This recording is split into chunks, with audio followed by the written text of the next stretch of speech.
11 बजे का समय रहेगा जब प्रदेश अध्यक्ष के नाम का ऐलान होगा। सीएम की मौजूदगी में मदन राठौड़ के नाम का होगा ऐलान। कल सिर्फ मदन राठौड़ ने पेश किया था नामांकन। ऐसे में मदन राठौड़ के समर्थन में 5 सेट नामांकन के पेश हुए थे। बीजेपी के तमाम नेता पार्टी ऑफिस में मौजूद रहेंगे।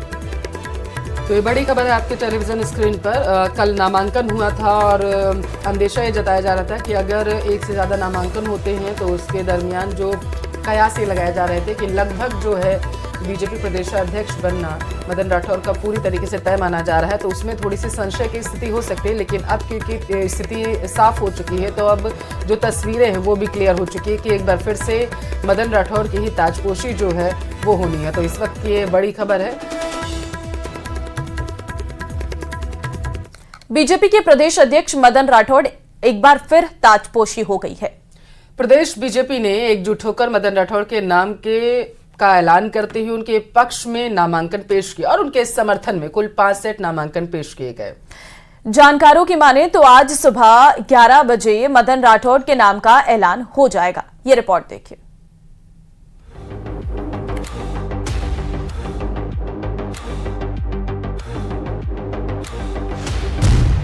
फिर होगी मदन राठौड़ की ताजपोशी। शनिवार सुबह होगा आधिकारिक ऐलान। राठौड़ के समर्थन में 5 सेट नामांकन हुए पेश।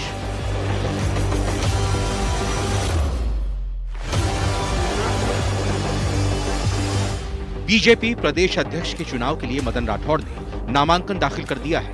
उनके नामांकन के साथ ही उनका प्रदेश अध्यक्ष बनना तय हो चुका है, क्योंकि मदन राठौड़ के अलावा पार्टी से किसी भी दूसरे नेता ने नामांकन नहीं किया। प्रदेश बीजेपी ने एकजुट होकर उनके समर्थन में कुल 5 सेट नामांकन पेश किए। उनके नामांकन के समय CM Jailal Sharma, deputy CM Diya Kumari, Premchand Bairwa, Vasundhara Raje भी मौजूद हैं। हमारे यहाँ सर्वसम्मति से सभी लोग साथ मिलकर ये पद हम उसका डिसीजन लेते हैं और सर्वसम्मति से, यानी कि कोई मतभेद नहीं और कोई झगड़ा भी नहीं, ऐसी प्रक्रिया होती है। और राजस्थान में भी अच्छी तरह से सब प्रक्रिया खत्म होने वाली है और प्रदेश अध्यक्ष कल सुबह 11 बजे यहाँ कार्यक्रम होगा और उसमें उसकी घोषणा होगी। आपको इतना ही बताया है कि 5 नामांकन सेट आए हैं और उस सभी ने एक ही नाम मदन राठौड़ जी का दिया है। वहीं दूसरी तरफ बीजेपी नेता राजेंद्र राठौड़ ने दावा किया है कि मदन राठौड़ ही फिर से बीजेपी अध्यक्ष बनाए जाएंगे। हालांकि प्रदेश अध्यक्ष के नाम पर औपचारिक घोषणा शनिवार सुबह 11 बजे प्रदेश कार्यालय में होगी। प्रदेश के प्रमुख नेताओं ने मदन जी राठौड़ को भारतीय जनता पार्टी का सर्वसम्मत प्रदेश अध्यक्ष चयनित किए जाने के लिए सबने हस्ताक्षर किए हैं।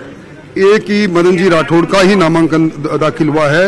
अब समय नाम वापस लेने का 6:30 बजे समाप्त हो जाएगा और कल उनकी घोषणा विधिवत घोषणा। ये माना जाएंगे मदन राठौड़ ही होंगे बीजेपी के नए? निश्चित तौर पर मदन राठौड़ ही होंगे। मदन राठौड़ की ताजपोशी लगभग तय हो चुकी है। उन्हें 26 जुलाई 2024 को प्रदेश अध्यक्ष नियुक्त किया गया था, यानी उन्हें इस पद पर सिर्फ 7 महीने ही हुए हैं। हाल ही में हुए विधानसभा उपचुनाव में उनके नेतृत्व में शानदार प्रदर्शन किया गया था। राठौड़ संगठन और सरकार के बीच मजबूत तालमेल के साथ काम कर रहे हैं। मदन राठौड़ 4 बार जिला अध्यक्ष रह चुके हैं। वहीं साल 2003 और 2013 में पाली की सुमेरपुर विधानसभा से विधायक भी रहे हैं। Bureau report, news 18 Rajasthan. Jodhpur से बड़ी खबर है। सेंट्रल जेल की सुरक्षा में एक बार फिर से सेंधमारी हुई है। दरअसल जेल में कैदी धड़ल्ले से मोबाइल चला रहे हैं। अचानक हुई सर्च में 2 मोबाइल फोन मिले हैं, 3 चार्जर हैं, 5 डेटा केबल भी बरामद की गई है। पानी की मटकी में छुपा रखे थे ये सभी फोन। ये महत्वपूर्ण जानकारी निकलकर सामने आ रही है। बताया जा रहा है कि पानी की मटकी में इन मोबाइल्स को छुपाया गया था और बड़ी मात्रा में जो चार्जर हैं, डेटा केबल हैं, ये सब बरामद किया गया है। अचानक से दरअसल जो है वो जांच की गई थी और जब जांच की गई तो वहाँ पर ये सर्चिंग में चीज़ें मिली हैं। अब फिर से इसकी जांच की जाएगी और पूरे इलाके को तलाशा जाएगा, पूरी देखा जाएगा कि कहाँ कहाँ पर आखिर जो कैदी हैं इन मोबाइल्स का इस्तेमाल कर रहे हैं। बिल्कुल सेंट्रल जेल की सुरक्षा में फिर सेंधमारी की जानकारी इस वक्त निकलकर सामने आ रही है। हालांकि ऐसा पहली बार नहीं हुआ है, इससे पहले भी कई बार मोबाइल फोन्स मिल चुके हैं। बाकायदा जेल के अंदर की कई वीडियोस भी सामने आ चुकी हैं। अब क्योंकि लगातार इस पूरे मामले पर सर्च की कार्रवाई जारी है। बढ़ते आगे, बीकानेर के नोखा उपखंड के केडली गांव में सरकारी स्कूल में पानी में गिरने से 3 छात्राओं की मौत मामले में आखिरकार चौथे दिन परिवार और प्रशासन में सहमति बन गई है। हनुमान बेनीवाल की अगुवाई में ग्रामीणों ने 5 घंटे तक कलेक्ट्रेट का घेराव किया, जिसके बाद प्रशासन के साथ हुई प्रतिनिधि मंडल की वार्ता में 5 बिंदुओं पर दोनों पक्षों में सहमति फिलहाल के लिए बन गई है। मृतक बालिकाओं के परिवार को 20-20 लाख का मुआवजा और एक परिजन को संविदा पर नौकरी, वीडियो और सीबीओ को सस्पेंड कर दिया गया है। 5 लोगों की कमेटी के माध्यम से जिले की जर्जर स्कूलों की रिपोर्ट तैयार करवाकर मरम्मत करवाने पर बनी है सहमति। करीब 6 लोगों पर पुलिस ने मामले में उचित कार्रवाई करने और केडली स्कूल में बच्चियों की याद में लाइब्रेरी का निर्माण करवाने पर सहमति बनी है, जिसके बाद सभी ने कलेक्ट्रेट का घेराव समाप्त किया है। आज शवों का अंतिम संस्कार किया जाएगा। हनुमान बेनीवाल ने कहा है कि ग्रामीणों के संघर्ष की जीत के साथ ही पीड़ित परिवार को आखिरकार न्याय मिल चुका। दर्ज कराने की प्रमुख मांग थी। मुकदमा दर्ज आधे दर्जन अधिकारियों के खिलाफ गैर इरादतन हत्या का मुकदमा दर्ज करा दिया। उनकी जांच सही ढंग से करेंगे, जो भी दोषी पाए जाएंगे उनकी गिरफ्तारी होगी। 2 निलंबन पहले कर दिए थे, 2 निलंबन बीडीओ और सीबीओ के निलंबन की बात थी, दोनों निलंबन कर दिए गए।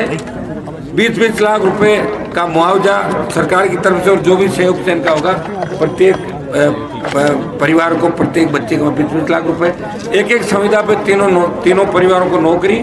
आपको विदित है कि हम नोखा पांचू पंचायत समिति के केडली गांव में 3 बालिकाओं के साथ जो दुर्घटना हुई, उसके क्रम में वो छोटी बालिका थी, स्कूल जाती हुई छात्राएं थीं। इनके लिए प्रशासन और सरकार शुरू से बहुत ही संवेदनशील हैं और हमारा शुरू से ही ये प्रयास था कि इन बच्चियों को प्रॉपर क्रिमेशन प्राप्त हो और इनके परिवार की जो भी सहायता हो सकती है वो पूरी सहानुभूति के साथ प्रशासन इनके साथ खड़ा था।